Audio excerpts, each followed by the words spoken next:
Globalement, 80% des résultats que vous allez obtenir de l'atteinte de vos objectifs, notamment physiques, ne sont pas issus directement de l'entraînement. C'est une étape obligatoire bien évidemment, mais ne sont pas issus directement de l'entraînement. Bonjour à toutes et à tous, bienvenue sur Versatile, la chaîne où tu apprends ce que tu n'as jamais appris à l'école. Aujourd'hui, on se retrouve pour la thématique cultiver son corps. Donc Versatile, c'est 4 thématiques.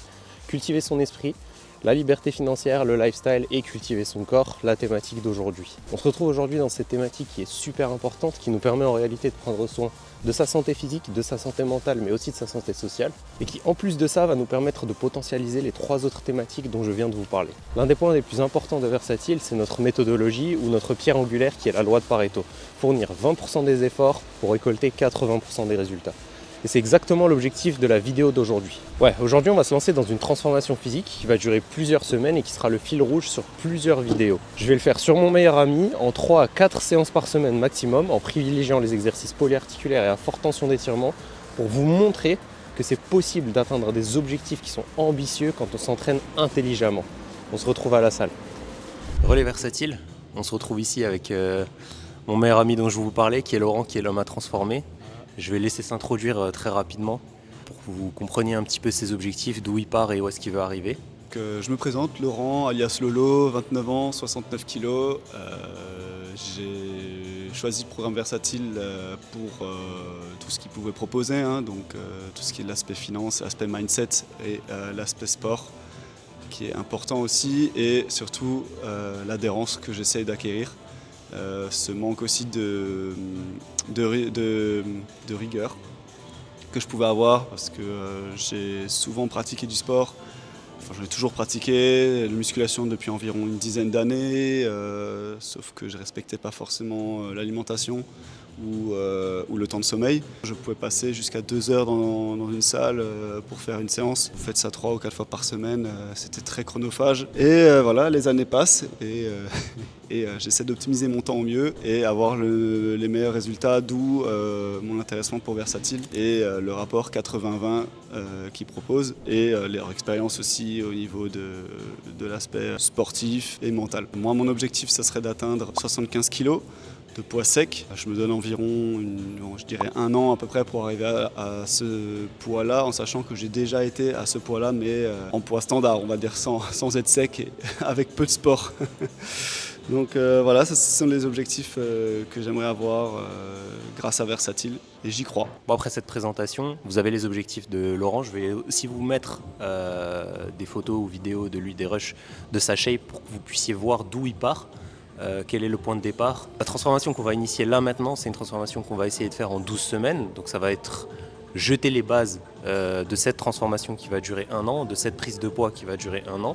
Qu'est-ce qu'on va essayer de changer dans sa shape? Donc quels sont ses points forts, quels sont ses points faibles? Bon, les points forts, je pense que ça se voit assez facilement. Vous voyez qu'il ne part pas non plus de nulle part. On avait l'habitude de s'entraîner ensemble, donc voilà. Il a un point fort qui est assez évident au niveau des bras. En revanche, je pense qu'il y a point fort aussi au niveau des pectoraux. Il a une bonne base au niveau des pecs, comme vous pouvez le voir, je pense, dans les rushs que je vais vous mettre là. Les points à travailler le plus, ça va être les épaules et ça va être le dos. C'est épaules-dos et ça tombe bien parce qu'en fait, c'est les zones qui sont extrêmement esthétiques chez les hommes.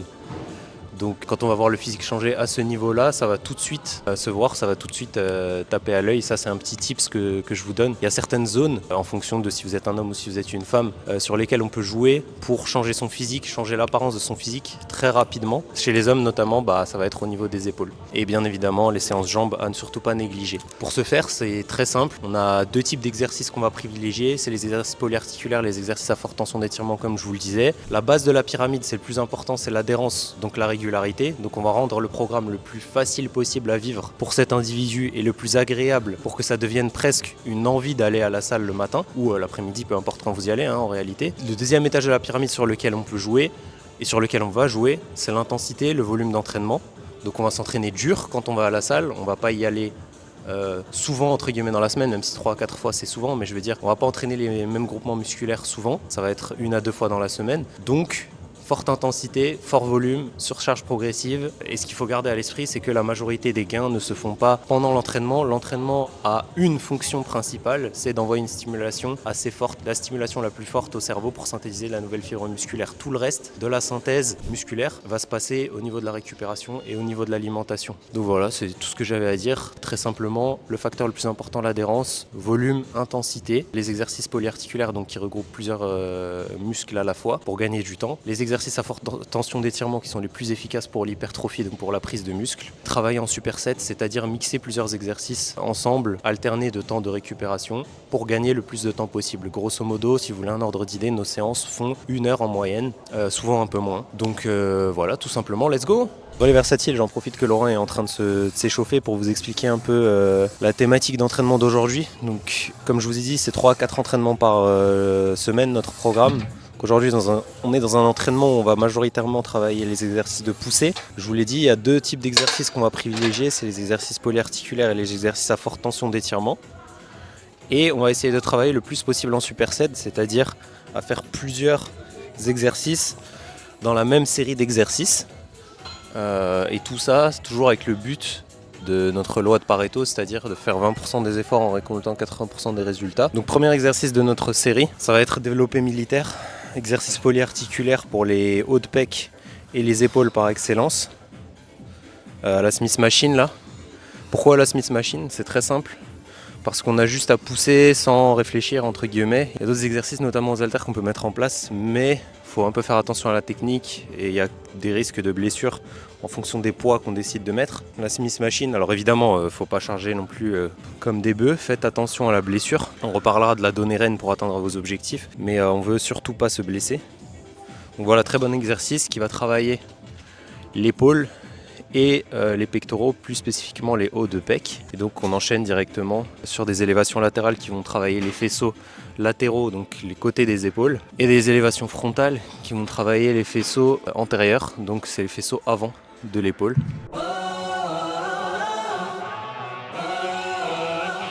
Let me set the record straight for a minute. Hate, I get it, say it with them. I don't give a I'm cool with it, playin', peep the fans with them. Yeah, they gon' remember mine. Yeah, they gon' remember mine.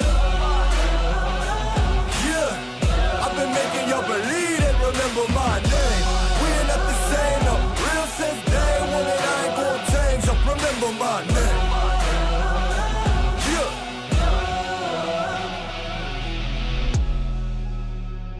Oh purée, c'est vraiment lourd, mais c'est ça l'objectif. Pour vous expliquer un peu la pyramide des objectifs, on va dire, la pyramide pour atteindre ces objectifs, des facteurs à mettre en place pour atteindre ces objectifs. Le premier facteur dans l'entraînement, c'est l'adhérence, c'est ce que je vous disais tout à l'heure. Donc c'est la régularité avec laquelle vous êtes capable de répéter vos entraînements sans vous blesser. L'entraînement a pour objectif d'envoyer la stimulation la plus forte à votre cerveau pour qu'il se mette à synthétiser de nouveaux muscles, de nouvelles fibres musculaires pour pouvoir pousser les poids que vous lui demandez de pousser, donc plus lourds si vous appliquez la surcharge progressive, en allant à la salle ou au sport ou en faisant chez vous au poids de corps la prochaine fois que vous allez faire votre séance. En revanche, c'est pendant la phase de récupération, pendant les phases de récupération que votre corps va synthétiser ses fibres musculaires. Bien évidemment, il ne va pas le faire en partant de rien du tout, il va le faire en partant de votre alimentation. Donc c'est ça les 2 facteurs les plus importants en réalité dans la construction d'un physique. Et d'ailleurs, pour votre santé en général, c'est de 1 la récupération et de 2 l'alimentation. C'est pour ça que c'est les 2 phases qu'il faut soigner. L'information principale concernant les entraînements, c'est qu'il faut s'entraîner le plus dur possible en essayant de ne pas se blesser, donc en conservant une technique acceptable, en mettant une intensité assez forte et en y allant régulièrement, c'est tout. Mais il n'y a pas besoin de passer des heures à la salle, d'y aller tous les jours, c'est même contre-productif, puisque vous allez accumuler la fatigue et donc les risques de blessure. Et pas laisser assez de temps à votre corps potentiellement de se régénérer et donc de construire votre physique. Bon bah voilà, cette vidéo est déjà terminée. J'espère qu'elle vous aura plu, j'espère que vous prendrez du plaisir à suivre la transformation de Laurent. N'hésitez pas à nous dire ce que vous en avez pensé en commentaire, à mettre plein de pouces bleus, à vous abonner à la chaîne YouTube bien évidemment et à nous rejoindre sur Versatile.